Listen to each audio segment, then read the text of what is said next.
महाराष्ट्राच्या महानगरपालिकांच्या निवडणुका पार पाडून आता महापौर निवडीच्या प्रक्रिया सुरू झालेल्या आहेत। मात्र या सर्वांमध्ये चर्चेत आहे मुंबई महानगरपालिका।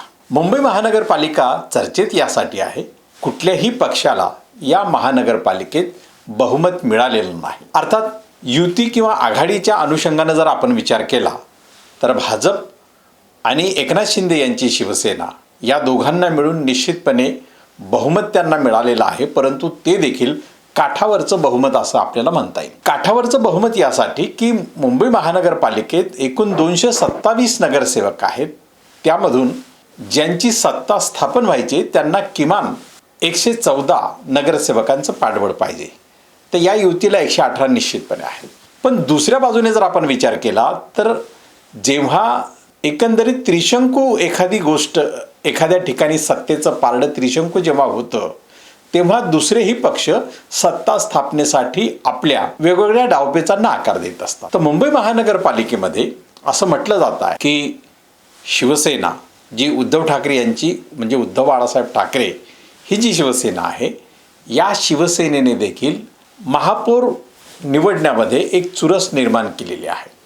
परंतु म्हटलं असं जातं की हा एक त्यांच्या डावपेचाचा भाग आहे। गेल्या काही वर्षापासून एक लाट अशी आलेली आहे की जो पक्ष सत्तेवर येतो विरोधातल्या इतर अनेक आमदार असतील, नगरसेवक असतील किंवा खासदारी असतील यांना फोडण्याची प्रक्रिया मोठ्या प्रमाणात करतात। ही आपण महाराष्ट्रामध्ये 2019 नंतरची जी महाविकास आघाडीची सत्ता जेव्हा कोसळली त्यानंतर आपण पाहिलं। त्या अनुषंगानं शिवसेना उद्धव बाळासाहेब ठाकरे यांची शिवसेना असा काही प्रयत्न करत असेल तर निश्चितपणे त्याला काही वाव असतो, परंतु सध्याच्या राजकारणामध्ये अनेकांनी असा निवडणुकीमध्ये किंवा मतदानाच्या काळातही असा आरोप केला की पैसा महापुरासारखा चालला।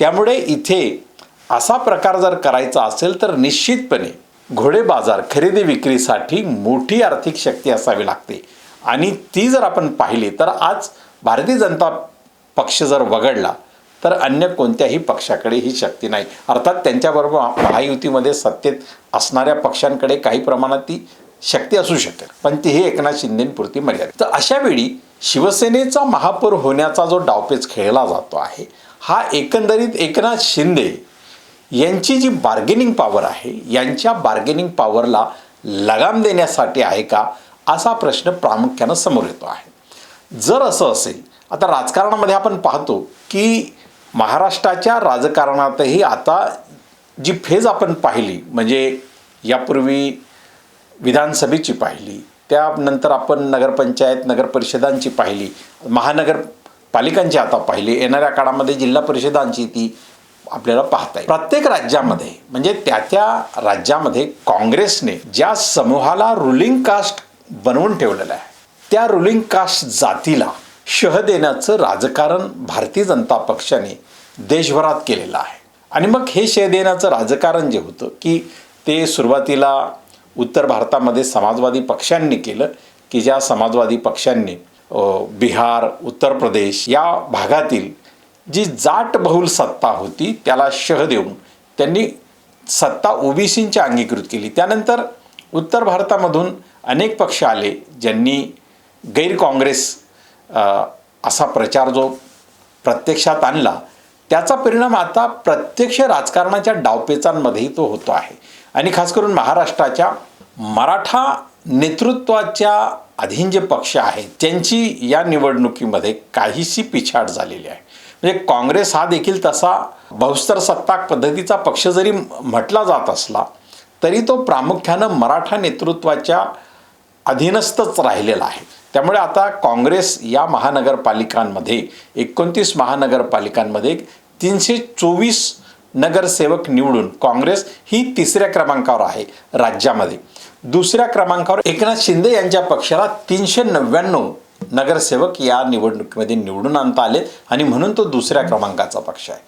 परंतु दुसऱ्या क्रमांकाचा पक्ष जरी असला तरी एकनाथ शिंदे यांची शिवसेना ही मराठा नेतृत्वाच्या अधीनस्थ असल्यामुळे कदाचित मुंबई महानगरपालिकेतील त्यांच्या बलाढ्य राजकारणाला शह देण्यासाठी कदाचित उद्धव ठाकरे यांच्या शिवसेनेला भारतीय जनता पक्ष आतून काहीसं जवळ करू इच्छितो आहे. परंतु ही जर आपण बाब पाहिली तर जी मराठी अस्मिता घेऊन शिवसेना आणि मनसे यांनी आपल्या निवडणुका लढवल्या आणि ही मराठी अस्मिता केवळ मराठी भाषिकांच्या पुरती मर्यादित नाही, तर मुंबईसारख्या प्रदेशावर ज्या गैर मराठी उद्योजकाचं एक प्रकारे आक्रमण जमिनीच्या संदर्भातलं झालेलं आहे, तर ते देखील लोकांच्या नजरेसमोर आहे.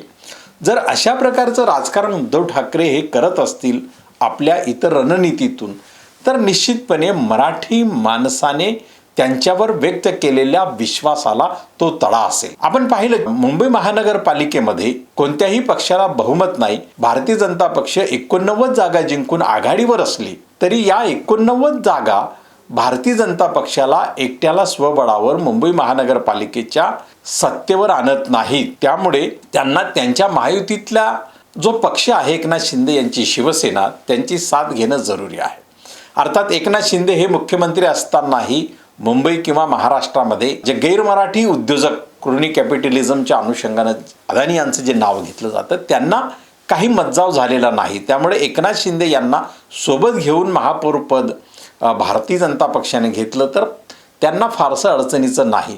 परंतु उद्धव ठाकरे यांना सोबत घेऊन जर त्यांनी सत्ता बसवण्याचा प्रयत्न केला तर निश्चितपणे येणाऱ्या काळामध्ये मुंबईसारख्या ठिकाणी जे अदानींचं साम्राज्य आहे आणि जमिनीच्या संदर्भातला जो त्यांचा एकूणच विकासाचा मुद्दा आहे, त्या मुद्द्याला जर उद्धव ठाकरे यांच्या राजकारणातून बळ मिळालं तर त्यांच्या मागे गेलेल्या मराठी समूहाला निश्चितपणे ते विश्वासघाताचं वाटेल आणि विश्वासघाताचं राहील. त्यामुळे उद्धव ठाकरे हे अशा प्रकारचं पाऊल उचलतील असं वाटत नाही. परंतु राजकारणामध्ये कोणतीही शक्यता नाकारता येत नाही. राजकारणामध्ये कायमचा शत्रू कोणी नसतो, कायमचा मित्र कोणी नसतो. नव्या मित्रशक्ती नव्या घडामोडींमध्ये निश्चितपणे घडत असतात.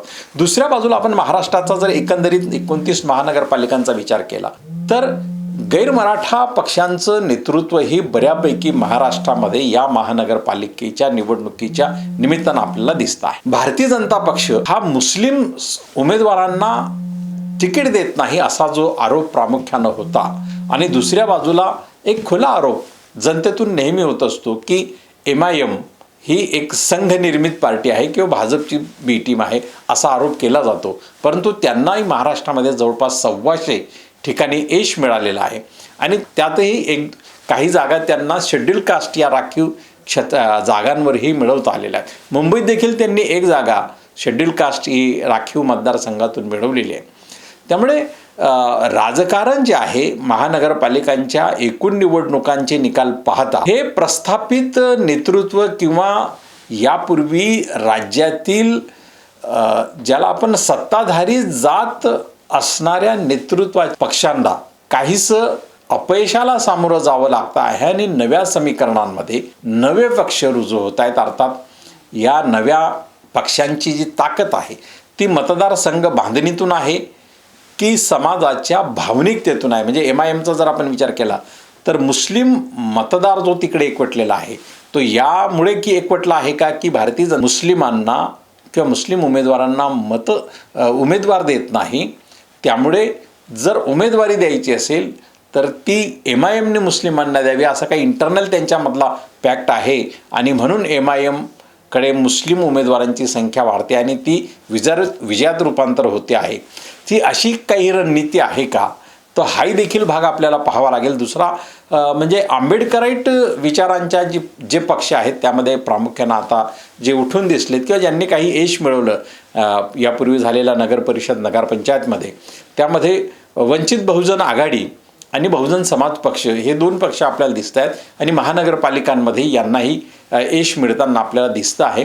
परंतु प्रश्न असा आहे की डॉक्टर बाबासाहेब आंबेडकर यांचं जे राजकारण आहे प्रामुख्यानं ते शेड्यूल कास्ट फेडरेशन नंतर रिपब्लिकन या संकल्पनेभोवती एकवटलेलं आहे. रिपब्लिकन या संकल्पनेला राजकीय यश मिळालेलं नाही. ही कदाचित आंबेडकरी राजकारणाची अस्मिता जी रिपब्लिकन शब्दाभोवती आहे त्या भोवती ताकद का एकवटत नाही यावरही विचार करायला भाग पाडणारा आहे. त्यामुळे या नव्या राजकीय समीकरणांमध्ये जे पक्ष विजय घेऊन आलेले आहेत, सत्ता स्थापनेकडे चाललेले आहेत आणि मुंबईची महापौराची जी स्थिती आहे ती कदाचित राज्याच्या मुख्यमंत्र्यांचा जो विदेश दौरा दावोसच्या संदर्भात जो सांगितला जातोय त्यानंतर कदाचित 28 तारखेपर्यंत मुंबईचा महापौर ठरेल. परंतु जर इतक्या निश्चिंतपणे भारतीय जनता पक्ष महापौर निवडीसाठी जर असेल तर निश्चितपणे यामध्ये त्यांना कुठलाही दगाफटका वाटत नाही आहे किंवा उद्धव ठाकरे यांची शिवसेना ही महापौर पदासाठी प्रयत्न करेल असेही संकेत यातून काही दिसत नाही. त्यामुळे जर असे संकेत जर दिसले तर राजकीय पक्ष निश्चितपणे वेग घेतात. त्यामुळे भारतीय जनता पक्ष महापौर निवडीसाठी तितकासा वेग घेताना दिसत नाही. त्यामुळे ते निश्चिंत आहेत की महापौरपद हे त्यांनाच मिळेल या बाबतीत त्यांना काही शंका नाही. परंतु एकंदरीत महानगरपालिकांच्या निवडणुकांमध्ये जी समीकरणं, सामाजिक समीकरणं आणि पक्षांच्या नेतृत्व अधीन असणाऱ्या नेतृत्वांच्या संदर्भात निर्माण झालेल्या एकूणच वस्तुस्थितीला डोळेझाक करून आपल्याला पाहता येणार नाही. त्यातलं सामाजिक आशय निश्चितपणे आपल्याला बघावे लागतील आणि नव्या राजकारणाची नांदी नेमकी काय आहे या दिशेनं राजकीय पक्षांना दिशा घ्यावी लागेल हे मात्र निश्चित. धन्यवाद. हा व्हिडिओ आपल्याला आवडला तर लाईक करा, शेअर करा आणि आमचे चॅनल सबस्क्राईब देखील करा.